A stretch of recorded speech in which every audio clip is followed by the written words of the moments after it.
Kurikira Abami TV. Subscribe. Don't miss now.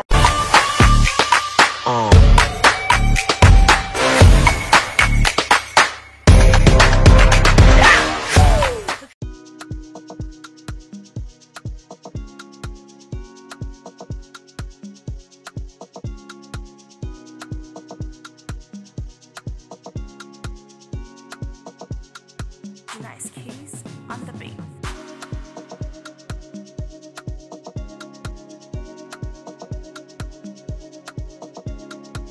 Purchase your tracks today.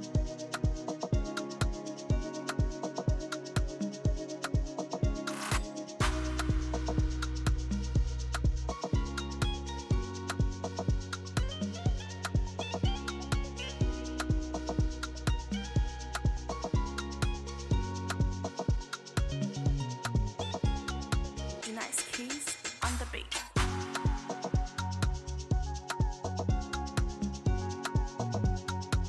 Purchase your tracks today.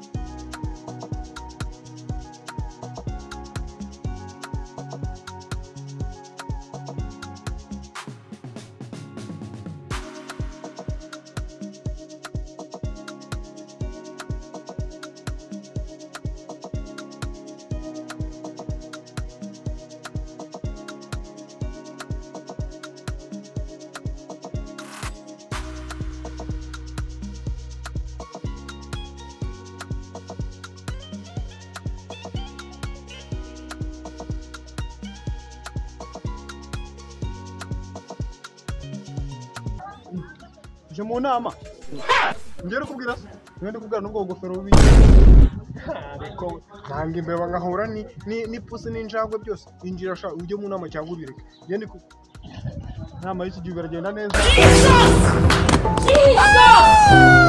Jesus! Purchase your tracks today.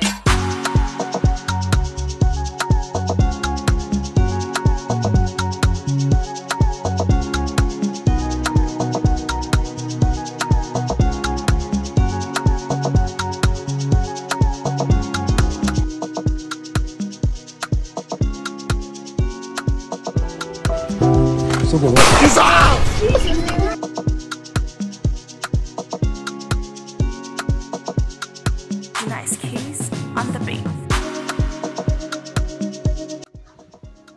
Mustara nk'abari gufata ibishyimbo ku kagari sinama ntabwo iratangira sha. Papa kinyukuri funga umuntu. Ejo bundi bageze gufatira abajura 35 mu kagari kawe nagira ikintu bivugaho. None utangiye gufungura umudomo. Abasaza b'iki gihe bashobora kuba ubujura nabo babigiramo uruhare. Nawe ubwo wadufasha iki? Afatwa mu marasha. Uwo karara munyenyeza ari we n'inyoni wowe akagari kawe. Heba mindaye. Mama kinyukuri kutavuga. Urukubwa ni gwantu wawe barumena gore ha kugikina. Uvuge gake.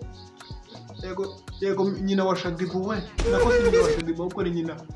Agoze ko nanjye nitwashuze ipo tubiri mazi. Uri mama wase. Oh my god. Ko mwakibagiwera. N'uyu ufite umunwa yabone plastike zo kungutira. Gufara wajyana ibyarumbi yabyana abakecuru bambara gakera. Amatwi yose urayavuga hirya. Usko jango ne ari atwa twafite wa muhari ya papa Mathieu. Ko kubusera rwazite. Kunzetsa. Umva ubibonye. Kuri byana nyuri byanjye maze ufite ufose kutikya ngo n'umuru. Mu Mathias. Ufite cyitwa Mati. Kuko nta ari umwana se. Mati ikipoka sha. Umwe korosi ya kwa mara kaga karogora indishyi wowe. Ajya ngo nishinyukuri. Nose iwanyu munyukura gibiki. Sako muvuga nk'abajyaru. Jesus is Lord. Ahubwo se muziranye mwe babiri. Reka muzehe kinyukura bambwirire Mama Shania. Ko manane ngomande. Mama Shani. Mama Shani. Bora bagabo bakugureba nira ahubwo witanye batakujana mu magito gabo. Abari umwana w'indaya. Indasara ayo maguru yawe. Cyagikobo gifite sida dusaba tutadusha. Ngo iki? Nakwica umuntu. Ngo ni igiki? Amashari rero niko twaranye nkaba mvuye kwipimisha ngasanga mfite sida ari wowe nyine. Ariko akanakubiro ko wowe ujya hejuru. Usuke witwa nde? Ahubwo se basaga yindi kirego.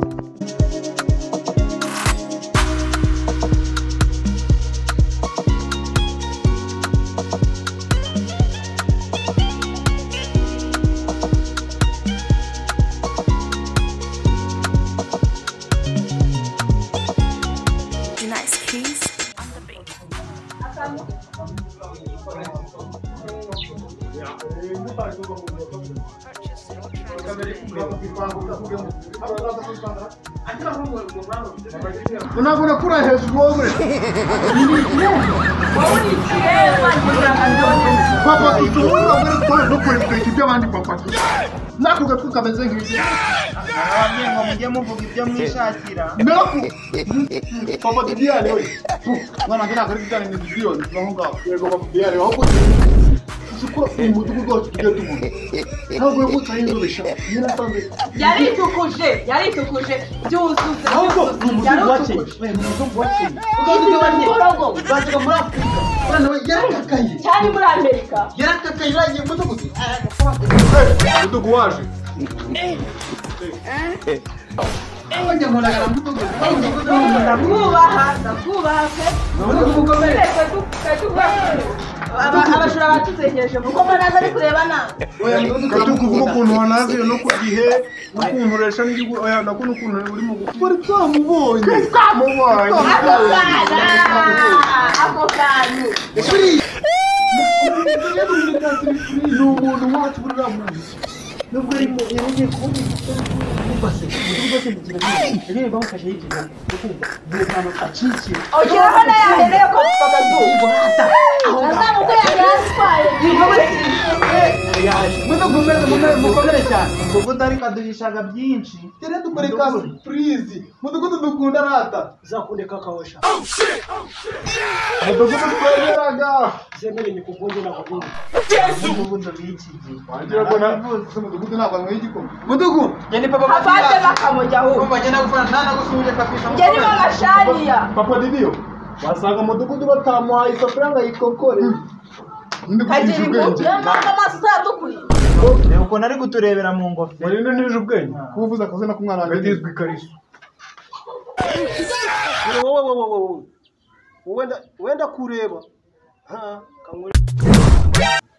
niwe bari kubwira ari kubwira ubwo ni njye wambaye ubugofero buhengetse ariko baraga bari kujujura mu bikira wasanga bariye umara yo mpamvu banyereye mu kanwa ibyanshanze byabo bajyana amasandi papa Mateo uvuze ngo iki amasandisha isandi ni itararyamanye n'indaya gatorera navuka mu rutoki gukubita amazi yo kwanza gukubita amazi yo kwa nyiranuzu kano gasana kwa bono watukana nawe ntiyagushobora wanshoboza iki papa Mathias shayi bogari ryanjye akubita ibyana byo kwa digari kwa muri wese wacyohe wajyana n'ipede so ntabwo ipedagara asi wundi mu mashati nagaga kamafuti ariko papa matera urabyumva ute papa matera none yitwa Mathias sha ibogari rihangana ni yane Kagame kuba Mr w'u Rwanda waravuga Cyo mucishaka mu biturage ndabona ikihe byahereye bisakuza ngiye murabona umudugudu nta jambo mfite hano ngiye naje mu isoko sha murabona ngiye hano naje gucuruza ihene ngiye murabona naje gucuruza inkoko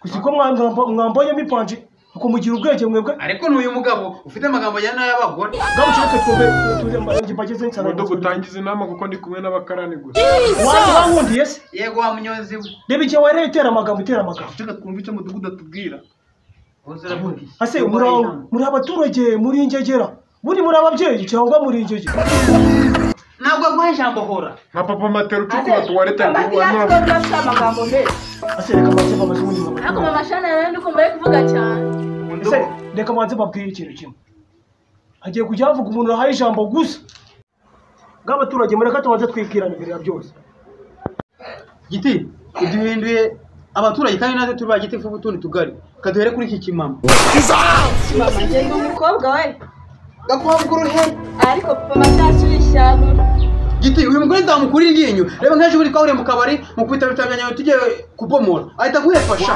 nzamukura iryinyo njyewe bazamfunga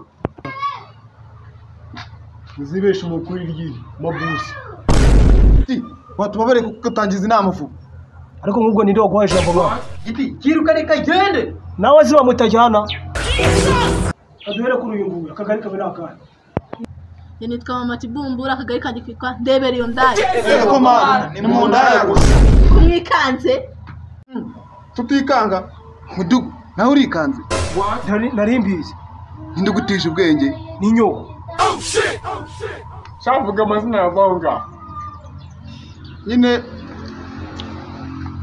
ndi papa Didiyoni akagari na Karutungu yego ko Yezu Kristo barakondaga ngo baba Karutungu nka rutungo batunze n'imbere wowe kucecetse wibonyemo iki kutavuga amazina yanjye nitwa papa Kusa akagari kanjye ni aka Nyiribyondo.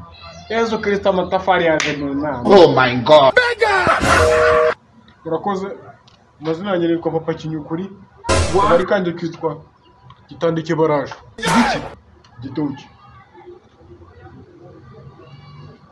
Amazina yanjye ni Mama Shania akagari ni aka Gitoki. Byose ni wabikuriye. barakoze amazina yanjye ni papa Mathias aka Mati umudugudu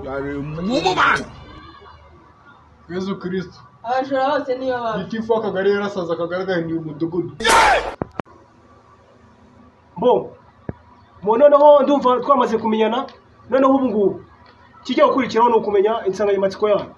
Insanganyamatsiko yacu yatuzanye muri iyi nama none ni ukuvuga ngo insanganyamatsiko yatuzanye muri iyi nama buri muntu wese agiye kugenda ambwira ikibazo cye kuko numvishe mwese mwarahamagaye muvuga ko mufite ikibazo cy'iki cy'ubujura mu tugari twanyu mugiye kugenda mumbwira ibibazo muhura nabyo mu tugari twanyu. Njye mfite ikibazo cya Mathias amariye ibitoki inkoko zanjye zimaze agatoki kayawe kaje ku rugo bugacya nsanga kagiye ikibazo ni cye papa Mathias. uyu umugore ariko wa mugore kamubwira wowe byuka rekereza ku mutwe mu munsi w'ubukwe we yaramaze yarabimaze inkoko zimazeho ihene zo none Ko bababwiye kuvuga ibibazo mufite mu tugari babwiye kuvuga. Mvona winjiye mu kiganiro gute kukinje utakomaze sobandiye bitanu se ndabyo ngo tubomore unjasine bitanu se bire na 15 ya ariyenda Abajura duteye mu nama. ziba cyangwa inyoko Ibibazo byanyu muzabyane ku karere. Giti. Ndabona mu mutwe keneye kinini cy'umutwe. ahe Giti nanjye akanda gatsindiye.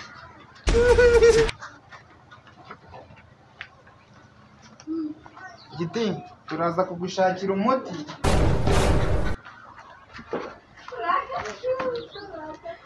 Giti nanjye akanda gatsindiye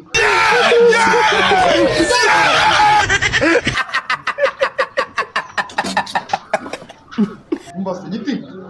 Nyuma y'segonda 5 yagukeneye kuzimu. Giti ugira ubwenge.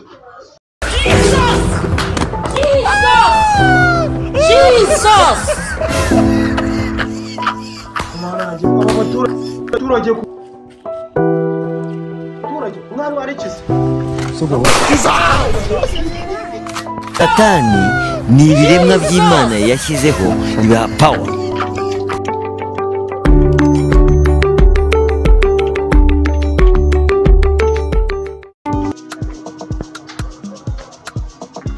Hello guys, and Maxwell nyiri dukoriyoswe kumwe ni